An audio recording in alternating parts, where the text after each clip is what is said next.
Hello again, everyone. I'm Richard Weil, and I'm the principal and owner of National Restaurant Consultants, and we welcome you again into our National Restaurant Consultants NRC Helpful Moment number 95, 95th edition.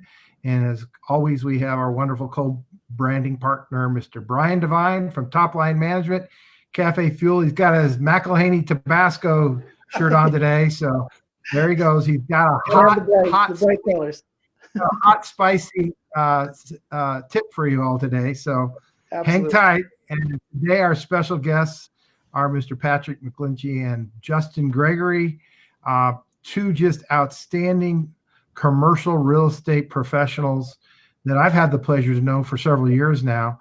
And what I've asked Patrick and Justin to do today is to provide some information and tips about how you, as a restaurateur who are either leasing or buying, some of the ideas and tips that they can provide for us today and what their professional organization is doing, not just here, but across the country.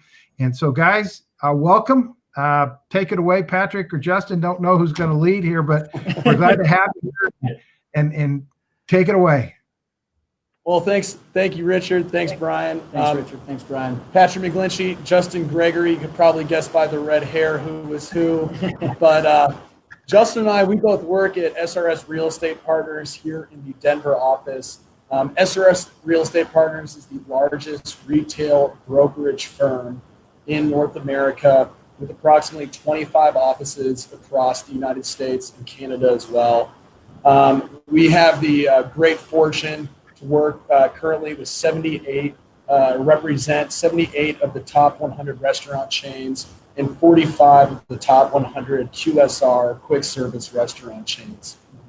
Justin and I personally have been very fortunate to work with some of the best that Denver and Colorado has to offer, from smaller groups seeking 1,200 square feet to lease to larger regional, even national groups seeking land to acquire or second generation restaurant locations to buy. This has been giving us a nice kind of broad view of the market. So, I mean, I definitely think we can provide a little bit of tips and maybe some of the conditions we're seeing in the market.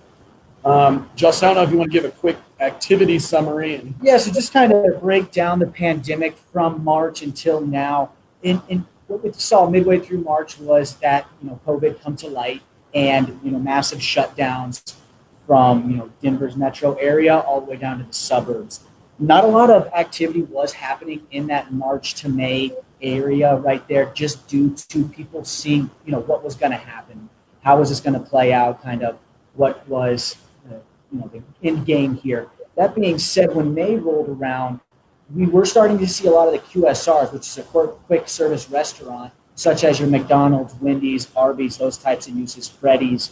And they actually started making great gains in going and finding land or finding existing buildings that were on an acre or so that they could either pop a drive-through onto the side or just construct their own building. Due to that, land acquisitions were, staying strong. They truly were. The pricing was staying strong, along with, the entitlement periods associated with those. Additionally, the majority of those land acquisitions were only going to, QSRs and other restaurants alike. The reason being is because the entitlement periods to, get permitted and then get your unit built, it takes anywhere from, 12 to 18 months if you have a good team. So that's what we're seeing from, March to May. And then I'd say May to August, we started seeing some of the mom and pops come out of the woodwork. Now, I will say those mom and pops were only going for second generation and patio space or drive-through space. Those were the three kind of caveats that everybody was going for. And the reason being is there was safety in drive-throughs and patios, not only being able to expand your square footage with the patio, but being able to get tickets in and out of the restaurant very quickly with the addition of a drive-through. In fact, we've only actually, since the pandemic started, of the restaurant deals we have completed, and actually to bring in all the restaurant deals that pulled the other brokers at our firm, we've only seen one restaurant deal so far that did not include a drive-through or patio. And that was a delivery to-go pizza group. Okay. So just kind of interesting on that end. I think some of the other conditions we're seeing, and we'll kind of build into how this kind of gives our clients some guidance. We've seen a lot of compression in size and square footage. There's some groups that they're going to need 4,000, 5,000 square feet plus, because that's just how their model works. But the majority of kind of your groups that might have been comfortable at a 3,500 all the way down to 2,500, those groups are calling us and asking, where's your 2,000 square foot minus space? In fact, we've been hit with the biggest raft of calls ever asking for a 1,200 square foot second gen restaurant space.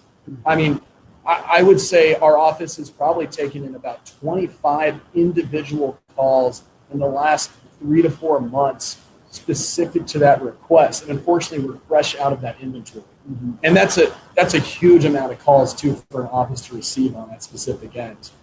I think on the overall end, kind of getting into, so those are kind of our conditions, which kind of get us into, maybe what some of the tips and tricks, the more fun aspects are.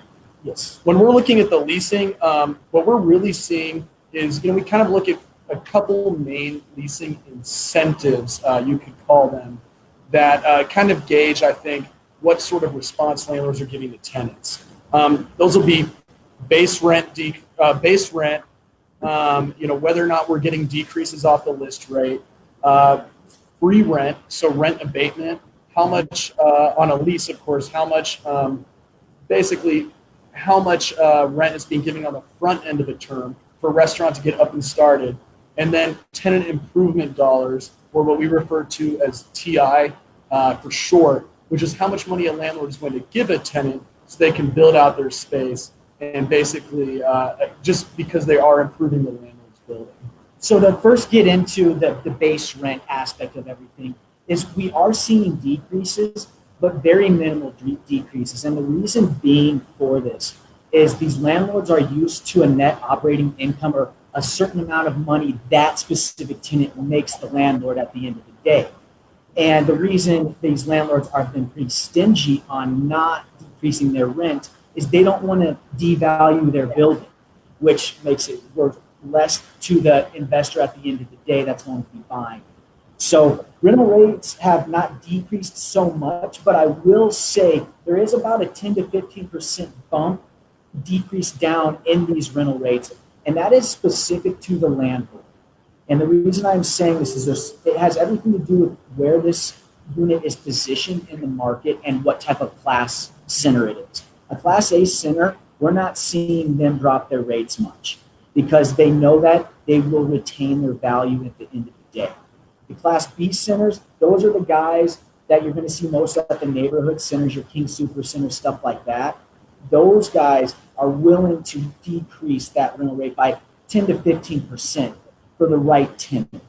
Not any mom and pop is going to be able to call these landlords and say, hey, I know this unit's going to sit for 6 months. Why don't you give it to me for cheap? Instead, he would much rather retain the NOI at the end of the day to sell his asset or to give it to his trust or whatever that may be. So actually, one kind of interesting stat, in addition to tenant representation, we do a lot of landlord representation here as well. Only one second generation restaurant landlord has dropped their listed rate by more than $4 a square foot that Justin and I represent. So the drops in listed rates haven't really been there, but as Justin's alluding to, we're seeing the drops in the actual rate signed actually coming down a little bit more than we're used to. So essentially, you should be coming in with that first offer a little bit more aggressively on the rate than maybe you would have done in the past. So a good example is back in the day, let's just say the end of last year, Patrick and I would usually advise you come in anywhere from $2 to $4 below asking rate. And that's just to play the game of negotiating back and forth. But at this point, depending on your lease rate, let's say you have a $30 lease rate plus your triple net, we're coming more in at $6 below the listed rate just to see if the landlord will play ball with us. Again, we're not sending over any insulting offers or kind of make me do it numbers, but instead allowing them to feel their temperature on that deal specifically. And so I think one of the other things that people need to keep in mind is that the lease term, are we seeing anywhere from 3, 5, 7 years is pretty typical, that landlords don't want to get locked down much longer than 3, 5, or 7, and some of them are even looking at 3, 4, and not really getting to that 5-year number based on what's going on with COVID? Is that what you're kind of seeing too? So no, great question. And I think kind of the interesting thing on lease term is typically the tenant, I would say the tenant has the most control of their lease term. The rest of the items on there, the landlord really dictates. It's the tenant who says, this is how long I am willing to sign a term for. And in the past, it was really, really hard to get on a second generation restaurant space, which here in Denver, for those of us watching outside of Denver, good ones were extremely scarce and very much fought over. Most landlords would not have signed a 3-year term on one of those spaces because they wanted a tenant who's going to give them more security. In addition, a lot of tenants were giving longer terms because the longer a term is, the more leasing incentives a landlord can give a tenant. I think one of the interesting things now, and we brought some stats on this, free rent, which typically corresponded pretty directly with the length of term, is probably the most generous we've ever seen landlords being right now. We are seeing free rent given, rent abatement periods on the front end of the lease longer than we ever had pre-pandemic. The longest we have actually personally seen so far was a 10-year deal. A large, really strong regional and well-known tenant here in Denver received a full year of rent abatement on their lease. Wow. And I mean, that just was not happening before March 20th or so. Right.